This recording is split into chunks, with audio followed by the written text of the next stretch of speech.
the crime. Good evening, everyone. I'm Robert Liga. We begin tonight in Trenton, where Governor Chris Christie delivered the annual State of the State address. Here right now at Fort Apache, one of the many open spaces here in Middle Township, and residents say they want to use these open fields for recreational purposes. As we get ready for the snow to fall, Cape May County officials keep up to 2,500 tons of salt in order to get the streets ready for the storm. Although the Cape May County's budget calls for a slight tax rate increase, the county's tax rate is the lowest out of any county in the state of New Jersey. What started out as a typical day at the park quickly transformed into a nightmare for Nicole DiBianca and her 3 younger cousins. Yes, terrifying. Unexpected. You don't expect to be attacked by 2 Rottweilers in a playground. But that's exactly what happened after 2 loose dogs entered the small playground and approached them. I knew the language and I knew that they were aggressive, so they came in looking for movement, and they were prowling and stalking, which is what scared me the most. Growling and showing other signs of aggression, the dogs turned their attention to DiBianca's 7-year-old cousin. I could see a bunch of scenarios happening, so I did the best that I could to draw all attention to me. Turning the dogs' attention to her, DiBianca was now the target of the attack. But while the attack was going on, Hamilton Township Police Officer Craig Clayton arrived on scene and came to DiBianca and the children's aid. In order to keep these children safe, Nicole DiBianca and Officer Clayton managed to get these kids up on this high elevated platform, keeping the children away from these dangerous dogs. With the children out of harm's way, the dogs continued their attack, and Officer Clayton was forced to draw his weapon and fire.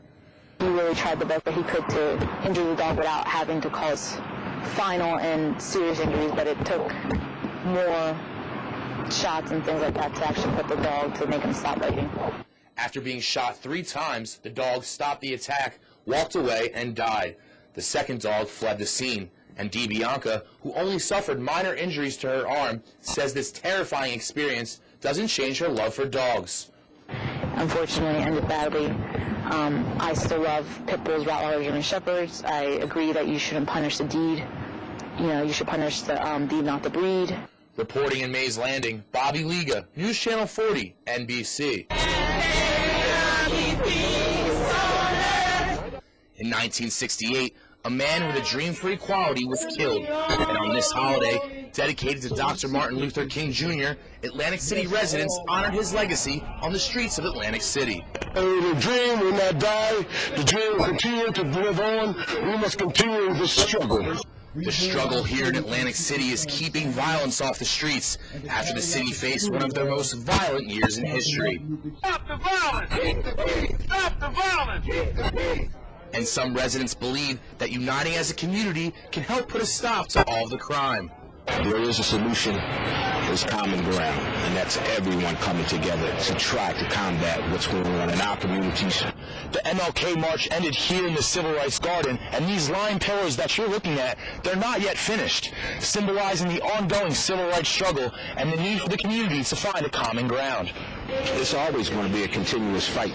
You know, no one, or no entity always comes together, but we can come together in a common goal, and that's to build up our society. And while many people march down the streets of Atlantic City in honor of a man who died 45 years ago, his dream for justice, freedom, and equality lives on. I think once we come together and understand what Dr. Martin Luther King was trying to do, I think we can accomplish more. Reporting in Atlantic City, Bobby Liga, News Channel 40, NBC. There's a lot of sand yet, but we need it. 710,000 cubic yards of sand are being pumped into Avalon and Stone Harbor beaches after being depleted by 2 storms. This project is going to be very essential to provide property protection and a recreational beach for this upcoming year. Officials say this extensive project can help prevent further damage from potential storms. And we're very fortunate that they're starting now, because the majority of the coastal towns, the beachfronts, are vulnerable to the whole winter and all the northeast storms that we could potentially get. So we're extremely lucky that we're being able to start this project now. As you can see, the replenishment process is taking place here on the beaches of Avalon, and officials say residents and visitors will be able to enjoy these Avalon beaches this summer. Absolutely, the beach will be ready. And bringing in visitors to this area is crucial to the economic success of the county. Every job in this county of Cape May and the borough of Avalon is tied to one thing, that's sand being on the beach. The economic impact of sand on beaches is huge. It's not a cost, it's an investment. Officials say that the project will be finished by May 23rd, right before Memorial Day weekend, which is the kickoff to the tourism season. We can tell you in Avalon and Stone Harbor there will be nothing to worry about. Reporting in Avalon, Bobby Liga, News Channel 40, NBC.